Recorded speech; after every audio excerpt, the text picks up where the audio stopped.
Over the last 10 years, KFC has been quietly shutting down more than 100 of its locations across the United States every single year. Yet, somehow, the company is making more money today than at any point in its history. Here in the United States, the birthplace of fast food fried chicken, the stores are physically rotting. Across the country, you'll find these decaying, boarded-up buildings sitting abandoned. Consumers have largely moved on.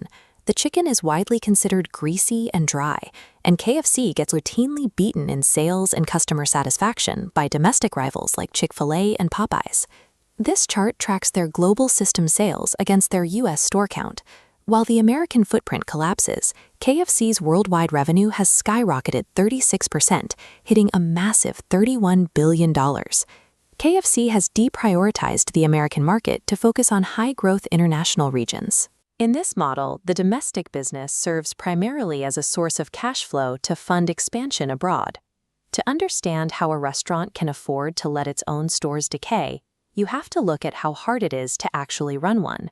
Food costs, labor, rent, and utilities chew up so much capital that a typical full-service restaurant operates on a razor-thin profit margin of roughly 3 to 5%. KFC decided to opt out of that difficult math entirely.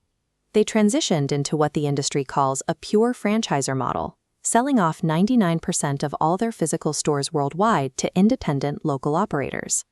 By stepping back, corporate pushes all financial risk, labor, and overhead down to local franchisee nodes. In exchange, a guaranteed 5% royalty flows backward to headquarters every month, regardless of the franchisee's actual profit. This model removed corporate leadership from the daily realities of the kitchen. Instead of managing food quality, the executive role shifted toward the administration of franchise contracts and the collection of royalty streams. This structure built a zero-risk $31 billion empire. But because nearly every customer is served by an independent operator, the central corporation legally stripped itself of the power to enforce food quality at the local level. By the early 2010s, that severe lack of corporate oversight reached a breaking point in the United States. Quality plummeted, franchisees revolted against confusing menu changes, and a series of viral sanitation disasters severely damaged the brand's public image. In 2016, KFC Corporate announced a highly publicized turnaround plan called recolonization. They leaned heavily on the pristine, authoritative image of their founder, Colonel Sanders, promising a strict return to his original standards for hygiene and cooking. They created mandatory chicken mastery certifications for operators and dumped massive amounts of capital into marketing stunts, like literally launching their new Zinger chicken sandwich into space to build hype. But behind closed doors, executives faced a hard limit. They knew they couldn't legally force their 20,000 independent operators to spend their own money on better ingredients or extra labor. Pushing too hard would just trigger another massive franchisee revolt. Instead of fighting an unwinnable war on quality against brands like Popeyes, KFC quietly surrendered the domestic market. They pivoted their American strategy entirely towards discount volume. By leaning into $5 fill-up boxes and cheap, highly shareable social media gimmicks, corporate ensures that baseline sales stay just high enough to keep those 5% royalty checks flowing in. The entire turnaround was a calculated illusion. KFC chose highly profitable, low-quality volume because it was simply easier than taking on the financial pain of actually fixing their domestic operations. They can afford to let the U.S. market rot because today, nearly 90% of KFC's overall profits are generated overseas.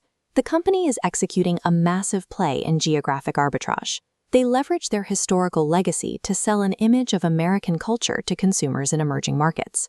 Looking at this global heat map, you can clearly see the shrinking footprint in the U.S., contrasted by growth clusters abroad. KFC is experiencing double-digit sales surges and new store rollouts across Russia, Brazil, and Africa. Foreign consumers are paying top dollar, sitting in modern dining rooms for a version of American fried chicken that hasn't actually existed in America for 20 years. The American footprint now serves as a foundation for global brand legitimacy. Maintaining these stores allows KFC to continue marketing its history to international customers, selling an image of American culture that remains highly profitable overseas. But this strategy has an expiration date. KFC's global dominance relies almost completely on a first-mover advantage. In many of these emerging markets, they win simply because better competitors haven't arrived yet. Domestic rivals with superior quality, like Chick-fil-A and Popeyes, are now actively beginning their own aggressive international expansions. KFC has survived for decades by outrunning its domestic failures, pushing outward to the edges of the map. But when the chicken wars finally go global, where will the Colonel run next?